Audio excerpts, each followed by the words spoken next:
Vamos a tener una oración y dejamos el lugar a Joaco con la palabra en esta noche. Padre Celestial, que estás con nosotros, te agradecemos, Señor, por este día de vida que nos regalas. Gracias porque podemos una vez más poder acercarnos a tu palabra, Señor. Te rogamos que en esta noche puedas obrar en cada uno de nosotros, Señor, por la misma. Tú conoces la necesidad de cada uno, Señor, por eso te rogamos que nos hables, Señor, que podamos entender lo que quieres para cada uno, Señor. Te pedimos que bendigas a Joaquín, Señor, con el mensaje, Señor, que nos hables por medio de él y nos acompañes en lo que queda de esta noche. Te agradecemos por todo lo que nos das, en Cristo Jesús. Amén. Hola, buenas noches. ¿Se escucha bien? ¿Sí? Bueno. Si se ve bien no importa porque no hay mucho para ver, pero por lo menos que se escuche. Bueno, espero que tengan una linda noche. Venimos estudiando y aprendiendo en esta semana, que pasó en realidad porque empieza hoy la semana, pero bueno, la semana pasada, miércoles y sábado, acerca de Noé, un hombre justo, y estuvimos teniendo enseñanzas para nosotros acerca de la vida de Noé. Y hoy vamos a tener una predicación considerando esto que estuvimos viendo acerca de Noé, acerca del diluvio. Vamos a leer, por amor a aquellas personas que no conozcan la historia, vamos a hacer una lectura rápida en Génesis capítulo 6, vamos a buscar la historia de Noé, capítulo 6 de Génesis y el verso 5.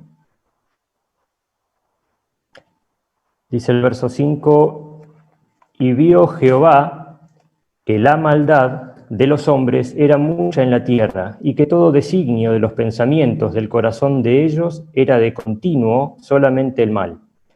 Y se arrepintió Jehová de haber hecho hombre en la tierra, y le dolió en su corazón. Y dijo Jehová, traeré de sobre la faz de la tierra los hombres que he creado, desde el hombre hasta la bestia, y hasta el reptil y las aves del cielo, pues me arrepiento de haberlos hecho. Pero Noé halló gracia ante los ojos de Jehová. Verso 11. Y se corrompió la tierra delante de Dios, y estaba la tierra llena de violencia. Y miró Dios la tierra, y he aquí que estaba corrompida, porque toda carne había corrompido su camino sobre la tierra. Dijo pues Dios a Noé, he decidido el fin de todo ser, porque la tierra está llena de violencia a causa de ellos. Y he aquí que yo los destruiré con la tierra. Hazte un arca de madera de gofer, harás aposentos en el arca, y la calafate harás con brea por dentro y por fuera. Y de esta manera la harás. Y da la descripción de cómo la tenía que hacer, de 300 codos de longitud, medía cerca de 150 metros de largo, 23 o 26 de ancho y 13 de alto, más o menos aproximadamente. Verso 17. Y he aquí que yo traigo un diluvio de agua sobre la tierra, para destruir toda carne en que haya espíritu de vida debajo del cielo. Todo lo que hay en la tierra morirá. Verso 22. Y lo hizo así Noé, hizo conforme a todo lo que Dios le mandó. 100 años aproximadamente, un poco más quizá después, capítulo 7, verso 1, dice, dijo luego Jehová a Noé, entra tú y toda tu casa en el arca, porque a ti he visto justo delante de mí en esta generación. Verso 4, porque pasados aún 7 días, yo haré llover sobre la tierra 40 días y 40 noches, y raeré de sobre la faz de la tierra a todo ser viviente que hice. E hizo Noé conforme a todo lo que le mandó Jehová. Verso 11. Cientos de la vida de Noé, en el mes segundo, a los 17 días del mes, aquel día fueron rotas todas las fuentes del grande abismo, y las cataratas de los cielos fueron abiertas. Y hubo lluvia sobre la tierra 40 días y 40 noches. Verso 16. Y los que vinieron, machos y hembra, de toda carne vinieron, como lo había mandado Dios. Está hablando de los animales que subieron al arca. Y Jehová le cerró la puerta. Jehová fue el que cerró la puerta del arca. Verso 21. Y murió toda carne que se mueve sobre la tierra, así de aves como de ganado y de bestias, y de todo reptil que se arrastra sobre la tierra, y todo hombre. Todo lo que tenía aliento de espíritu de vida en sus narices, todo lo que había en la tierra murió. Así fue destruido todo ser que vivía sobre la faz de la tierra, desde el hombre hasta la bestia, los reptiles y las aves del cielo, y fueron raídos de la tierra, y quedó solamente Noé y los que con él estaban en el arca. Capítulo 8, verso 2. Y se cerraron las fuentes del abismo y las cataratas de los cielos, y la lluvia de los cielos fue detenida. Y las aguas decrecían gradualmente de sobre la tierra, y se retiraron las aguas al cabo de 150 días. Y reposó el arca en el mes séptimo a los 17 días del mes, sobre los montes de Ararat.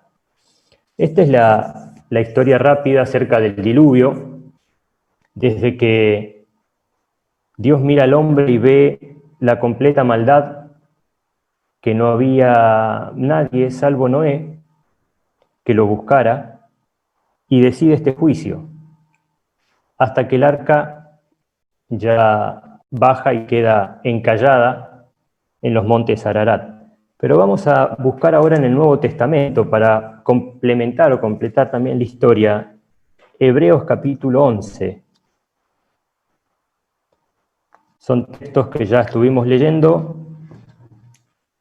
pero hay gente nueva, así que vamos a volver a considerarlos. Hebreos capítulo 11, el verso 7, dice: por la fe, Noé, cuando fue advertido por Dios acerca de cosas que aún no se veían, con temor preparó el arca en que su casa se salvase. Y por esa fe condenó al mundo, y fue hecho heredero de la justicia que viene por la fe. Primera Pedro capítulo 3, un poquito más adelante, Primera Pedro capítulo 3, y el verso 18. Dice: porque también Cristo padeció una sola vez por los pecados, el justo por los injustos, para llevarnos a Dios, siendo a la verdad muerto en la carne, pero vivificado en espíritu, en el cual también fue y predicó a los espíritus encarcelados, los que en otro tiempo desobedecieron, cuando una vez esperaba la paciencia de Dios en los días de Noé, mientras se preparaba el arca, en la cual pocas personas, es decir, 8, fueron salvadas por agua.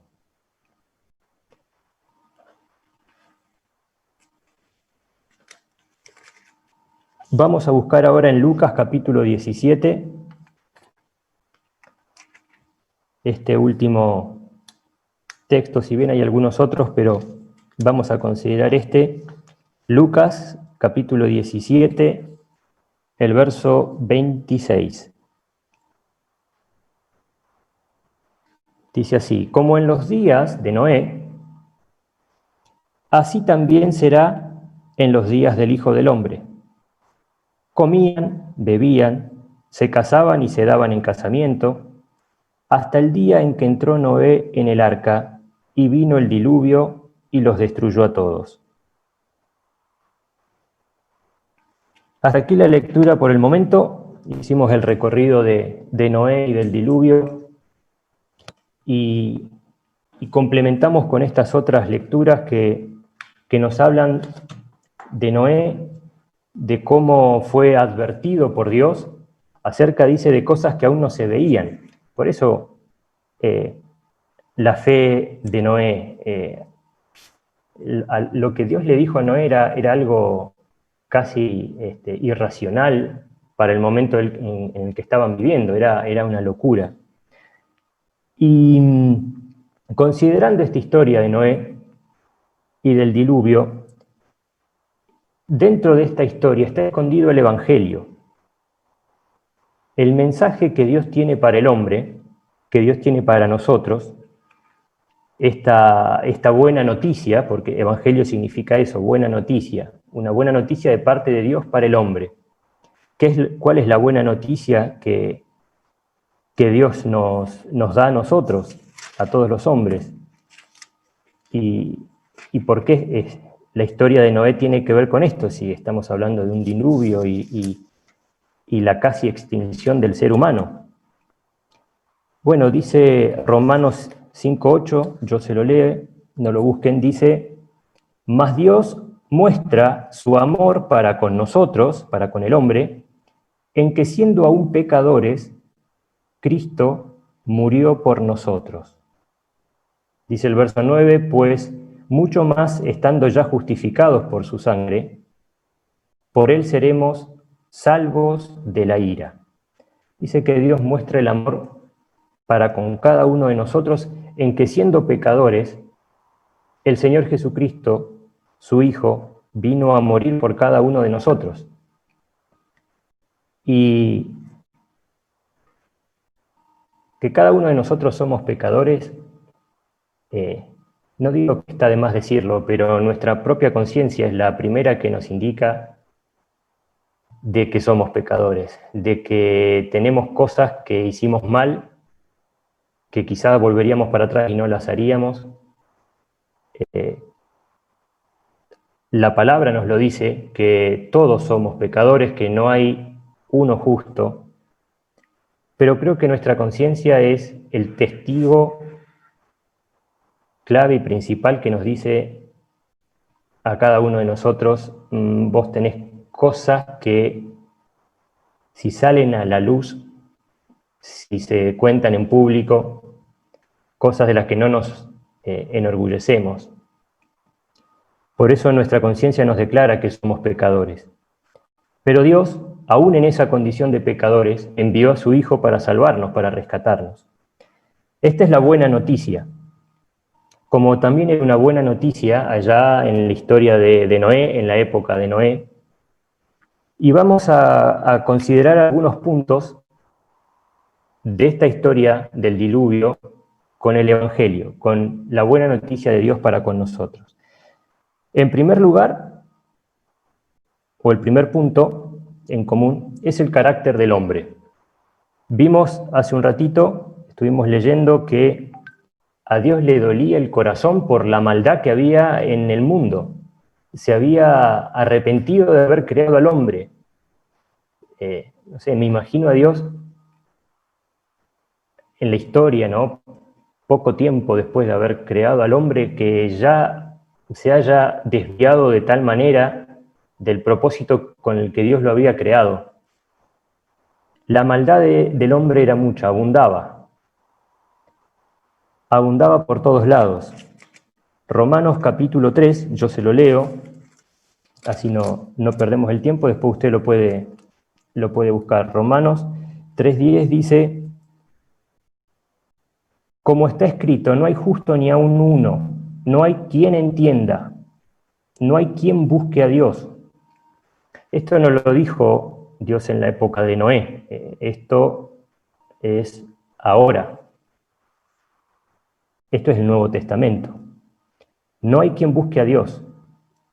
Nos hicimos inútiles.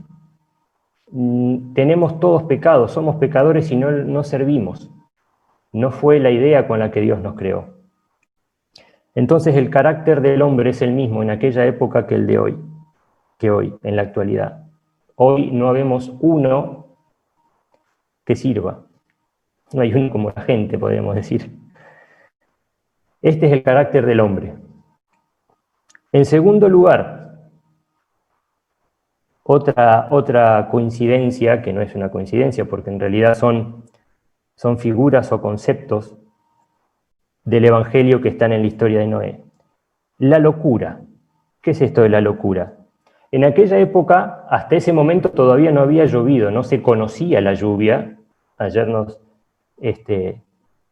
decían de que había un vapor que salía de la tierra con el cual se regaba las plantas y se mantenía la humedad, lo cual hacía un microclima propicio para poder vivir la cantidad de años que vivían en aquella época. Por lo tanto, hablar de que la tierra iba a ser literalmente inundada y que iba a quedar tapada por agua y que el agua esa iba a caer del cielo, era algo que nunca había ocurrido. Por lo tanto, era una locura, era algo que nunca había pasado, y como nunca pasó, a las personas les sonaba raro. Y quizá a Noé también le sonaba raro porque él tampoco nunca había visto llover. Era una locura. Ahora dice en 1 Corintios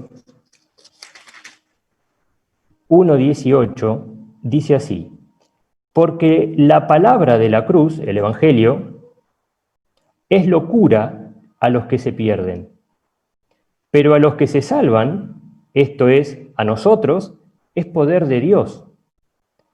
El verso 21 dice: pues ya que en la sabiduría de Dios el mundo no conoció a Dios mediante la sabiduría, agradó a Dios salvar a los creyentes por la locura de la predicación. Verso 23. Pero nosotros predicamos a Cristo crucificado, para los judíos ciertamente tropezaderos, y para los gentiles, para el resto del mundo, locura. Es una locura.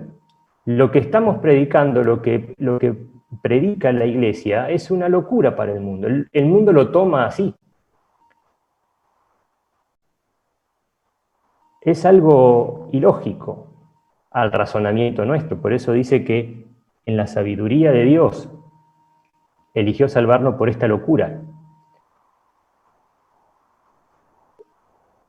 ¿Cómo Dios va a mandar a su hijo, al único hijo que tiene, a sufrir y a morir en la cruz para salvarme a mí?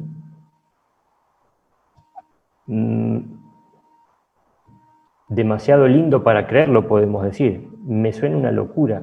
Pablo, el apóstol Pablo, cuando estaba frente a Agripa, estaba contando cómo se había convertido, él cómo había conocido a Dios, cómo había tenido un encuentro con el Señor Jesucristo. Él creía que conocía a Dios de una manera hasta que conoce al Señor Jesucristo y se cambia completamente.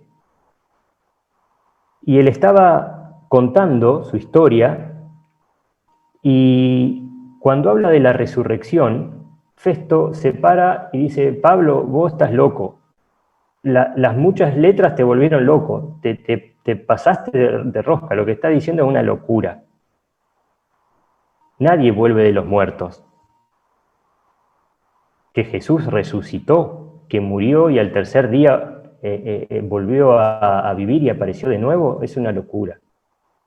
Y vos que crees eso, estás loco. El Evangelio suena una locura para el mundo. Por eso dice: para el que no cree, para los que se pierden es una locura. Ahora, para los que se salvan, para los que sí creen esa locura, es poder de Dios. En segundo lugar, locura. En tercer lugar, fealdad. ¿Qué es esto? Fealdad. Mejor podemos decir sin atractivo, ¿sí? El arca que Dios le dijo a Noé que hiciera, que construyera, no era un barco, no estaba destinada a navegar y a que se pudiera tener velocidad ni nada, tenía que flotar. Lo único que tenía que hacer era flotar. Era una caja de madera enorme, pintada con brea, cubierta de brea por afuera y por adentro. La brea es algo negro, pegajoso. Imagínense con animales adentro, olor a guano, no era para nada atractivo. Era segura, era estable, pero atractiva no era, ¿no? Si tenía que vender pasajes Noé para subir al arca, atractivo no era. Las personas verían a Noé construir eso durante 100 años, 100, 120 aproximadamente, estuvo predicando a las personas que iba a venir este juicio de Dios, que Dios iba a enviar un juicio de agua, que iba a morir todas las personas, todo ser vivo, y solamente en el arca iba a haber salvación. Pero el arca era algo sin atractivo, tan feo a la vista, que como que no invitaba a entrar. Ahora en Isaías, trayéndolo, Isaías 53,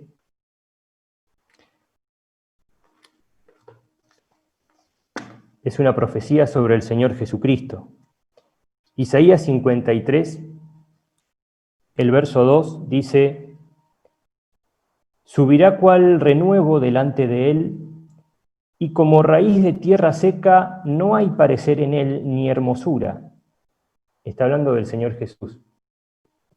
Le veremos, lo vamos a ver, más sin atractivo para que le deseemos. Despreciado y desechado entre los hombres, varón de dolores, experimentado en quebranto, y como que escondimos de él el rostro, fue menospreciado y no lo estimamos. Lo que pasó con ese arca, sin atractivo, fue despreciada, menospreciada. Lo mismo pasó con el Señor Jesús. Sin atractivo. Nació en una familia pobre, era carpintero, trabajaría con José, no era de la nobleza porque no nació en un palacio. Esto para los hombres, ¿no? Para los creyentes, claro que tenía nobleza, es el Hijo de Dios. Una persona común, sin atractivo, no tenía vestimenta lujosa, no había ido a estudiar a ninguna universidad. En su muerte también, la muerte del Señor Jesucristo también es sin atractivo. Fue una muerte cruenta. Fue crucificado de la peor manera, junto con dos malhechores. Si había algo que no había en esa muerte, era atractivo a la vista. Sin embargo, estaba la salvación, ahí estaba el atractivo. Ahí estaba lo atractivo, en la salvación. Lo mismo que en el arca. Punto número 4. La brea. La brea es una sustancia pegajosa, impermeable, que justamente lo que hacía era eso, impermeabilizar, lo dije bien, la madera para que el agua no pudiera entrar al arca. Y tenían que cubrir el arca con brea por afuera y por adentro también. Era una manera de que el agua no entrara. Esa sustancia pegajosa y negra que decíamos, que le sacaba atractivo. Ahora, en Romanos capítulo 4 y el verso 7, dice lo siguiente: bienaventurado aquellos cuyas iniquidades son perdonadas y cuyos pecados son cubiertos. La brea es una imagen o una figura de la sangre del Señor Jesucristo. Esa brea que cubría el arca era la que impedía que el juicio que ocurría afuera, todo el agua, entrara adentro del arca.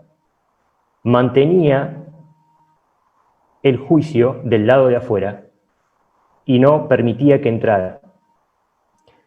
Lo mismo es la sangre del Señor Jesucristo. La sangre del Señor Jesucristo nos limpia de todo pecado. Nuestros pecados son cubiertos y perdonados. La sangre del Señor Jesucristo es la que hace que Dios me mire y me vea limpio. por más que tenga yo todos mis pecados.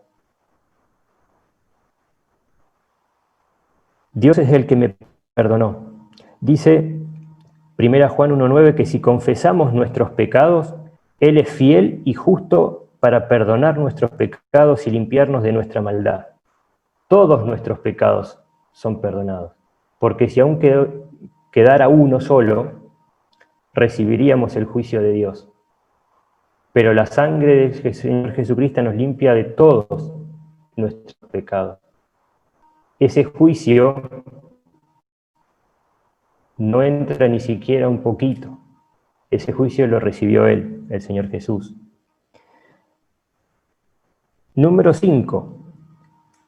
El arca era el único medio de salvación.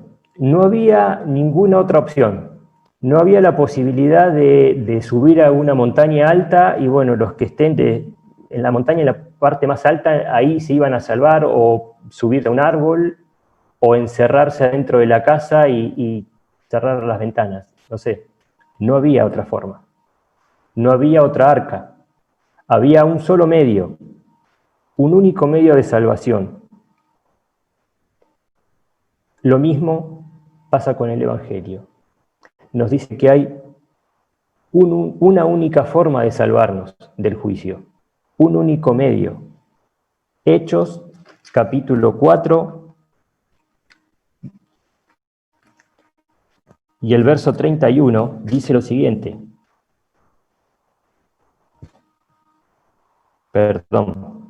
Hechos 4:12. Leí el versículo de otro texto. Hechos 4:12 dice: en ningún otro hay salvación. No hay otra arca, no hay otro medio. En ningún otro hay salvación, porque no hay otro nombre bajo el cielo dado a los hombres en que podamos ser salvos. No hay otra persona, no hay otro medio, no hay otra forma. Dios se encargó, así como se encargó en la época de Noé, de que haya un arca, de que haya una salvación. También se encargó de que hoy vos y yo tengamos un medio para salvarnos. Esa es la buena noticia. ¿Cuál era la buena noticia en aquella época? Que durante 100 años había alguien construyendo un barco o una caja grande donde iba a haber salvación y donde el juicio no iba a poder entrar. Esa era la buena noticia. Sí, no sería atractiva, pero había salvación. Lo mismo hoy. Hay una manera de salvarnos del juicio que viene. Y ese es el punto 6 de similitud. Leímos en Hebreos que Noé fue advertido de cosas que aún no se veían. ¿Qué era la cosa que aún no se veía? El juicio que iba a venir, la lluvia, este diluvio. Fue advertido de un juicio y Noé reaccionó. Y estuvo durante 100 años, 100 y pico, construyendo el arca y predicando, diciendo, se va a venir el juicio de Dios. Y muchas personas lo escucharon. Y también fueron advertidas. La diferencia es que no subieron al arca. El Evangelio también nos advierte de un juicio. Hechos capítulo 17, y ahora sí el verso 31.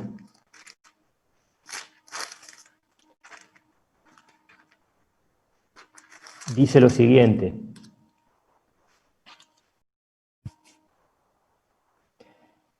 por cuanto ha establecido un día, Dios, en el cual juzgará al mundo con justicia, por aquel varón a quien designó, dando fe a todos con haberle levantado de los muertos. Dios estableció un día en el que va a derramar su juicio. Lo mismo que en aquella época, va a ser de una forma distinta. Pero el Evangelio nos advierte que viene un juicio. El Evangelio nos dice que hay un medio de salvación.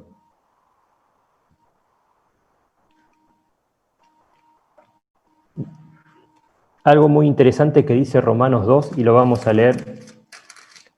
Romanos capítulo 2, yo se los leo, dice el verso 3, dice así: por lo cual eres inexcusable, oh hombre, quien quiera que seas tú que juzgas, pues en lo que juzgas a otro te condenas a ti mismo. Porque tú que juzgas, haces lo mismo.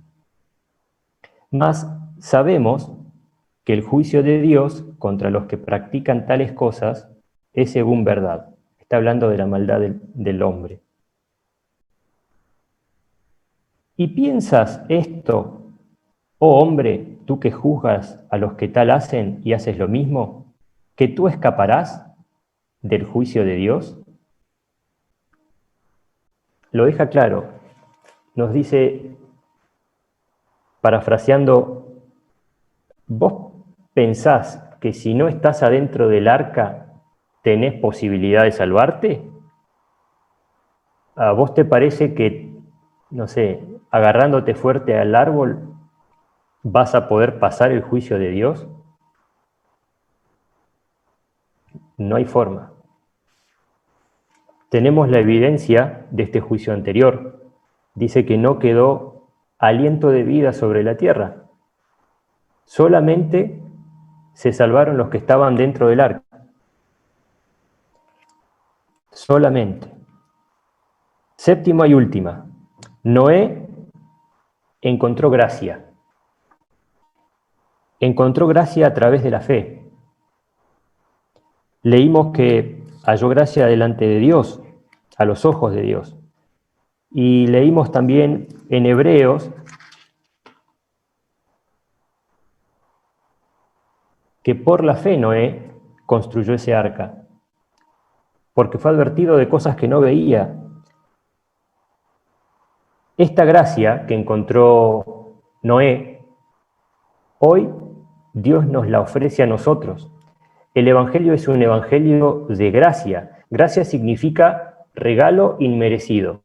Esa es la definición de gracia. Cuando hablamos de gracia es un regalo que nos da alguien, en este caso Dios, sin que nosotros lo merezcamos.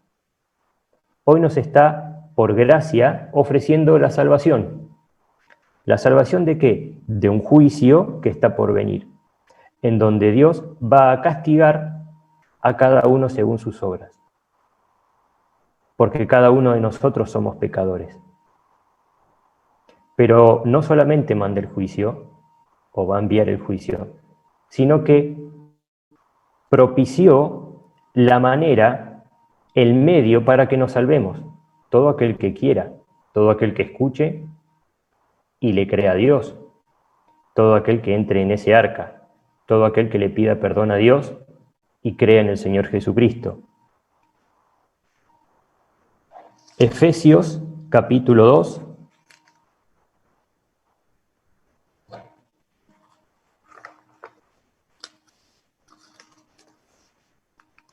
Efesios, el capítulo 2 y el verso 4, dice así: pero Dios, que es rico en misericordias, por su gran amor con que nos amó, aun estando nosotros muertos en pecado, es así como nos ve Dios, nos dio vida juntamente con Cristo. Por gracia sois salvos. Y juntamente con Él nos resucitó y asimismo nos hizo sentar en los lugares celestiales con Cristo Jesús. Verso 8. Porque por gracia sois salvos, por medio de la fe, lo mismo que tuvo Noé. Creía en lo que Dios le dijo, aunque nunca había pasado lo que Dios dijo que iba a pasar. Y esto no es de vosotros, pues es don de Dios, no por obras para que nadie se gloríe. A Noé no lo salvó haber hecho el arca, eso no le dio la vida eterna. Lo salvó, le dio la vida eterna haberle creído a Dios. Por esa fe hizo el arca, Si no hubiera tenido fe, ni siquiera lo hubiera hecho el arca y hubiera muerto igual que el resto. Pero le creyó a Dios y se salvó. Dios le dio ese regalo, el mismo regalo que nos está dando a cada uno de nosotros. Esa es la gracia. Ahora, la gracia que Dios nos da, la única manera de agarrarla, de tomarla y de hacerla mía, es a través de la fe. La fe que tuvo Noé para tomar la gracia que Dios le dio, de que le dijo de que tenía que hacer un arca porque se venía un juicio, lo creyó y lo hizo y se salvó. Lo mismo hace con nosotros, nos ofrece la salvación y nos dice, en el Señor Jesucristo está tu salvación. Vos sos un pecador y ya lo sabés, sí. Y yo dije que todo pecado va a ser castigado y la paga del pecado es muerte eterna. Pero también te digo que si te arrepentís de tus pecados y crees en el Señor Jesucristo, vas a ser salvo. Y esa salvación no te la quita nadie. Ahora, ¿creemos eso? Suena a locura. Suena a algo raro. ¿Dios va a mandar un juicio un día? ¿Sí? Y dice la Biblia que ese día no lo sabemos. Lo que sí sabemos es el tiempo que va a ser, más o menos, las características del tiempo antes de ese juicio. ¿Cómo van a ser los días? Como los días de Noé, como la historia que leímos. Lleno de maldad el mundo. Miremos el mundo hoy y analicemos si es parecido a los días de Noé o no. ¿Cuánta similitud, no es cierto? Esto estuvo casi allá al principio de la historia y hoy estamos en este punto de la historia. Y esa historia nos enseña hoy a que tenemos una salvación a nuestra disposición. Esa misma gracia que tuvo Noé la tenemos nosotros. Hoy todavía la puerta del arca, si queremos hacer la similitud, todavía está abierta. Como leímos, quien cerró la puerta del arca fue Dios. Y algo llamativo es que Noé se tuvo que subir y estuvo 7 días adentro del arca y todavía no llovía. Y no llovía. Y la gente afuera, no sé, me imagino que se burlaría. Pero cuando empezó a caer la primera gota de lluvia, se habrán preguntado, oh, ¿no era tan loco esto que decía el loco Noé? Hoy todavía la puerta está abierta para que pueda entrar. ¿Cómo podés entrar al arca? ¿Cómo podés escapar de este juicio que se viene? Creyendo en el Señor Jesucristo. No hay otra forma. Cree en el Señor Jesucristo y serás salvo. Tenemos la advertencia de que se viene este juicio. Ahora la decisión de entrar es de cada uno de nosotros. Que el Señor bendiga su palabra. Vamos a terminar con una oración. Bendito Padre, que estás en el cielo, Señor, te damos gracias porque permite, Señor, que tu palabra pueda seguir siendo predicada, porque tu amor, Señor, y tu misericordia sigue intacta, Señor, tratando de que el hombre se salve, de que crean en el Señor Jesucristo, de que acepten la obra que hizo el Señor Jesucristo a favor nuestro en la cruz, muriendo en lugar de cada uno de nosotros, recibiendo, Señor, el castigo de cada uno de nosotros. Ayúdanos, Señor, en esta noche a considerar tu palabra, a considerar esta obra de amor que hizo el Señor Jesucristo para poder salvarnos. Y te pedimos, Señor, que si alguna persona en esta noche aún tiene dudas en su corazón, si se encuentra dentro del arca, si se encuentra salvo, al resguardo de tu juicio, te pido, Señor, que le ayudes, que le des luz, para que pueda así quebrantar su corazón, confiando en el Señor Jesucristo, pidiendo perdón por sus pecados, y de esta manera la sangre del Señor Jesucristo lo limpie de toda maldad, sea de esta manera un hijo tuyo y pueda tener esta esperanza de vida eterna, de poder vivir eternamente, Señor, a tu lado y escapar de este juicio y del infierno. Padre, te pido tu bendición, por este mensaje que se ha podido entregar, pero aún más, Señor, en la aplicación en cada uno de los corazones de los oyentes. Te agradecemos, Padre amado, por habernos amado tú de esta manera, dándonos al Señor Jesucristo, y a aquellos que tenemos esta esperanza de vida eterna, poder vivir en paz, Señor, esperando a nuestro Señor Jesucristo que nos venga a buscar. Te agradecemos, Padre amado, por este momento, por este tiempo, y nos encomendamos en tus manos, en el nombre de nuestro Señor Jesús. Amén.